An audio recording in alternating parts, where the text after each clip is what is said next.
Greetings and welcome to another episode of They Said What? My name is Mr. Rod, and this is the podcast where we take the loudest ideas floating around in sports, culture, business, entertainment, and everyday conversations, and we slow them down just long enough to ask a basic question. Does that even make sense?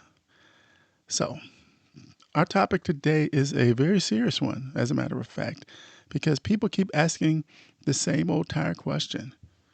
Why is society in shambles? Why don't people trust one another? Why is respect so rare these days?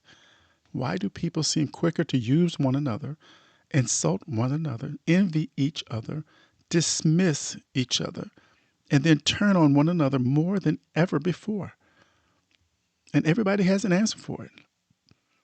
Some blame politics, social media, bad parenting, the economy, the school system, culture, race, gender wars, technology. Technology is your friend. Is it or isn't it? Depends on the user. The young people, the older generation. Fine. All of that may explain some pieces of the mess, but maybe none of it gets down to the root of it all. Maybe, just maybe, society is in shambles because way too many people are no longer governed by discipline, humility, integrity, and moral restraint. Maybe, and just maybe, too many people are governed by the very things the Bible warned us about a long time ago. And that's pride, greed, lust, envy, wrath, gluttony, and let's not forget sloth. That's right, the seven deadly sins. Now, you might think that this is going to be some discussion about religion. It's not. This is bigger than the church. This is about human behavior. This is about the kind of society that emerges when self mastery is abandoned in favor of indulging every selfish impulse and negative emotion.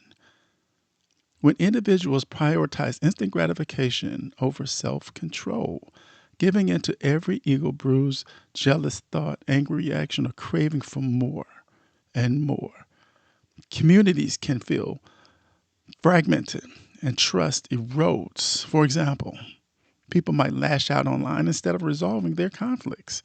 Or neighbors may compete rather than cooperate, undermining the sense of unity that holds our society together, or is supposed to. That's just not a personal problem. That becomes our social problem because broken people don't magically build healthy communities. Did you hear what I said? Broken people don't magically build healthy communities. If enough people are ruled by the worst parts of themselves, then distrust becomes a way of life or normal. Disrespect becomes normal. In toxic environments, negative behaviors like using people, resenting people, humiliating others, lying and performing also become normalized, shaping the culture and interactions within the group. And eventually, real, true decency starts to look strange. And that's where we are.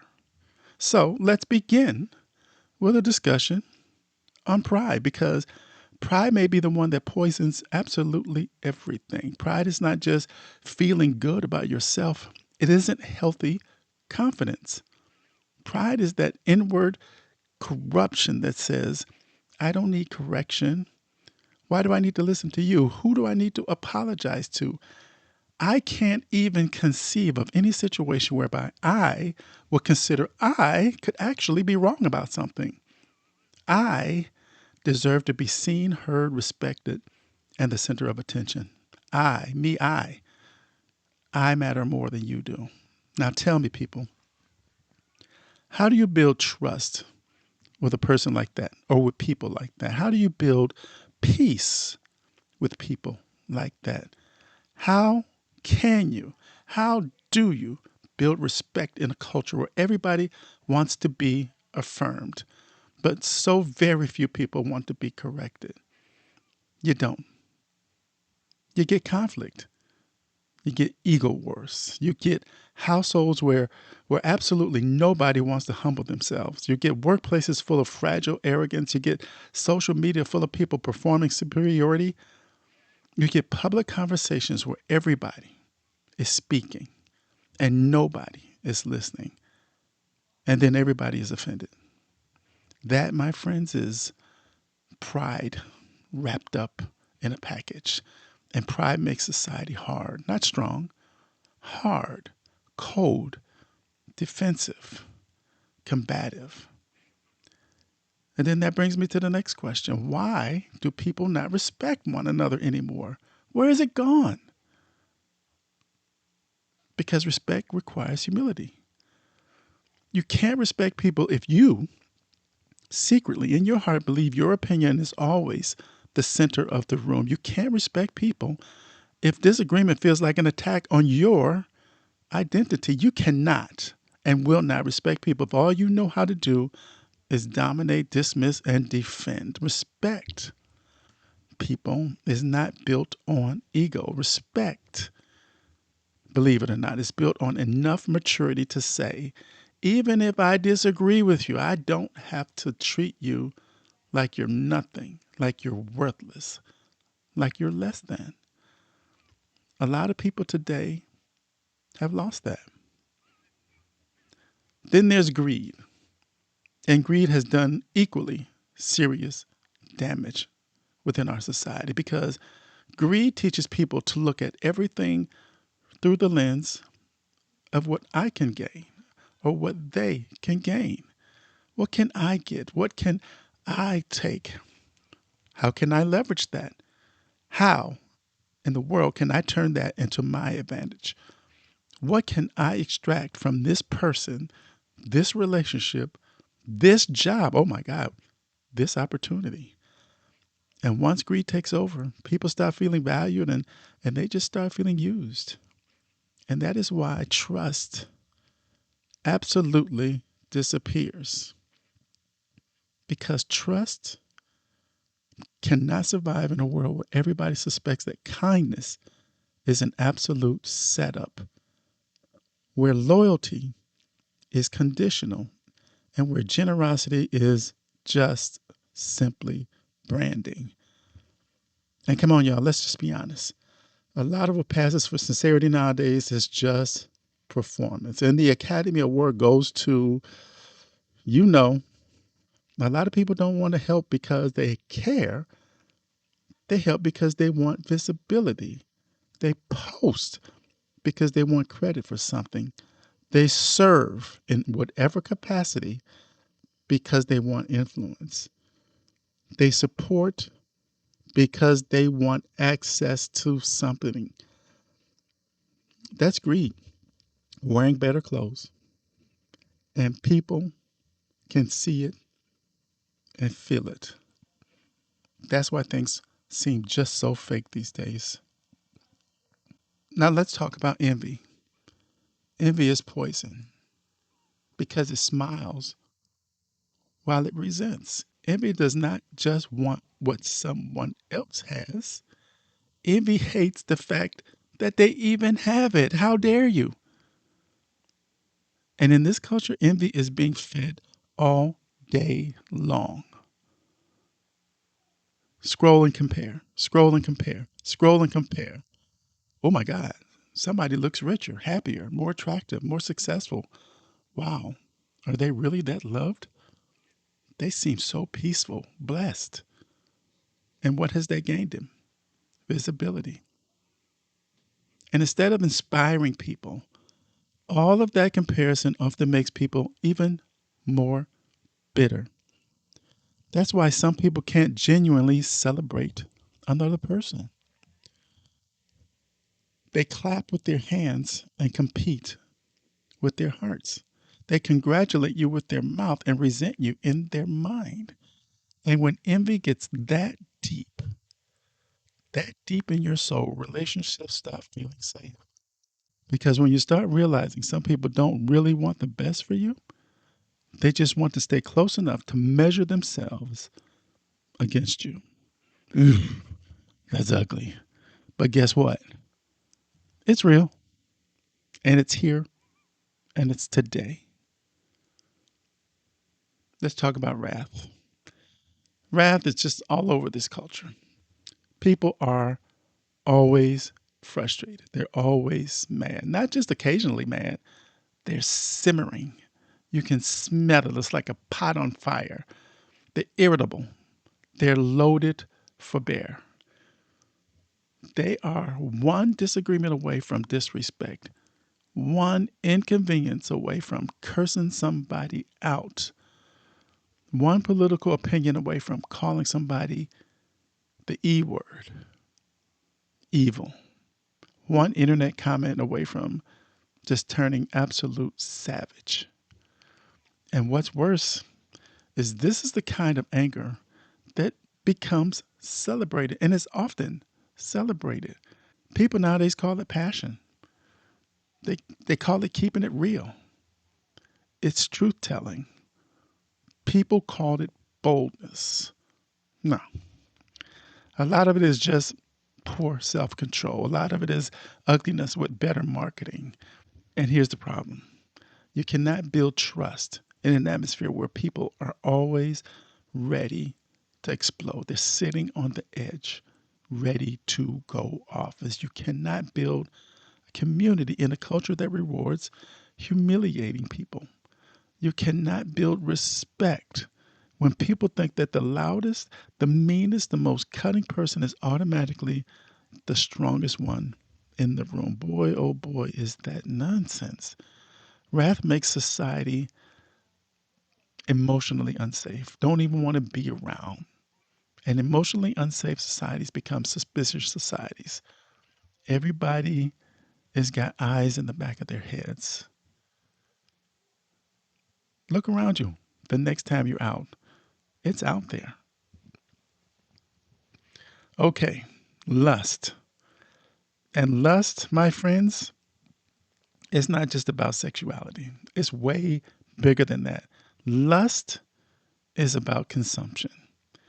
It's about wanting other people for what they can do for your individual appetite. That appetite, of course, can be sexual, it can be emotional, it can be visual, it can even be social.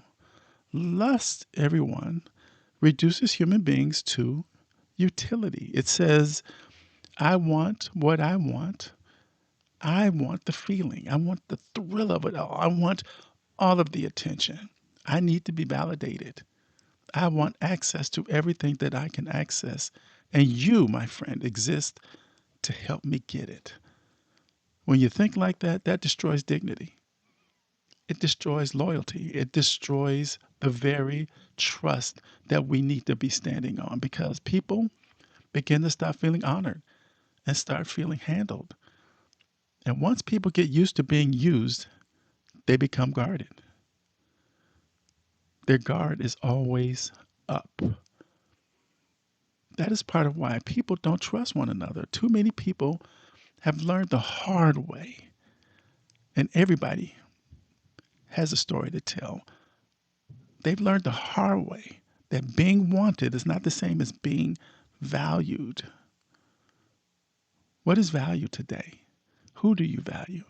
And why do you value them? These are questions that we have to start asking ourselves in order to move forward. Gluttony. And again, this is not just about food, it's bigger than food. Gluttony is excess without restraint. Always more, wanting more, needing more, more pleasure, stimulation, entertainment. I need more comfort. I need another distraction. How can I indulge myself more? Self soothing, more and more consumption. We live in a culture that trains people to feed off of their own appetite constantly. Don't sit with discomfort. Don't be still. Don't be disciplined, for heaven's sake. Wait. Wait a minute. Don't deny yourself. Don't practice restraint. Just consume. And what happens when people become ruled by appetite? Discipline, it gets weak. Their attention span gets weak. Commitment to anything gets weak. What patience? Patience is weakened. And weak discipline creates an unstable life, an unstable lifestyle. If people cannot tell themselves no, then how are they going to stay faithful, patient? How are they going to be responsible? How are they going to be honest, stay calm, stay committed, especially when life gets hard because everybody gets a turn in the barrel? They won't. They will follow and continue to follow their insatiable appetite. An appetite is a terrible leader. Sloth. Now, sloth is not just somebody laying on a couch doing absolutely nothing. It doesn't hurt that that's what it is, but that's not the only thing that it is. Sloth is much deeper than that. Sloth is the absolute refusal to do hard work to become better.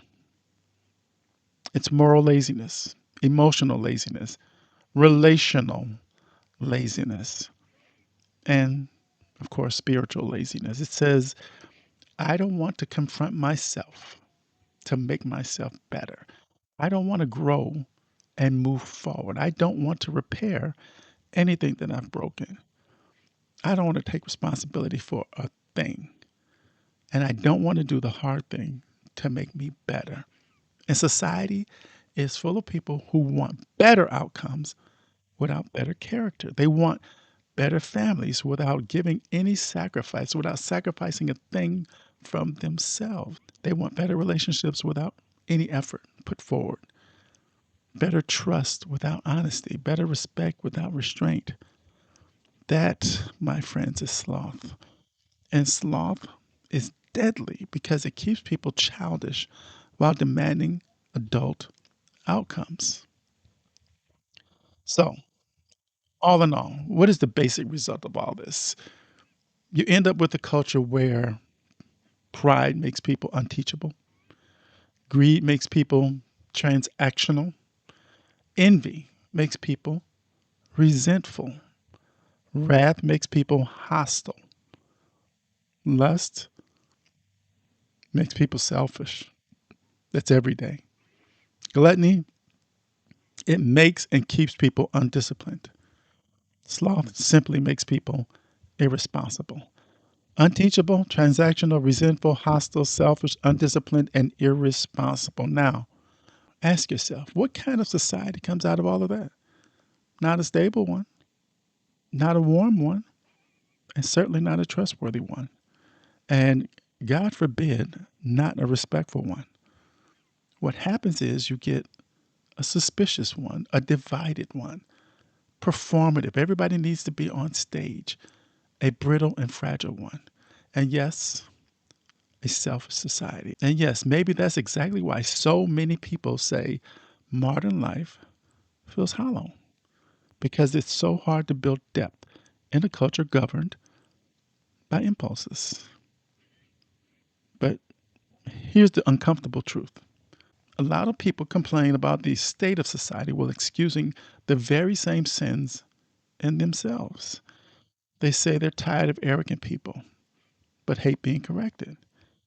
They say they're tired of selfishness, but live a self centered life. They are tired of fake people, but perform for acceptance. They're tired of an angry culture, but keep feeding the outrage. They're so tired of division, but secretly enjoy contempt. They say they're tired of a broken trust, but cut corners whenever it benefits them. That's the raw, hard truth.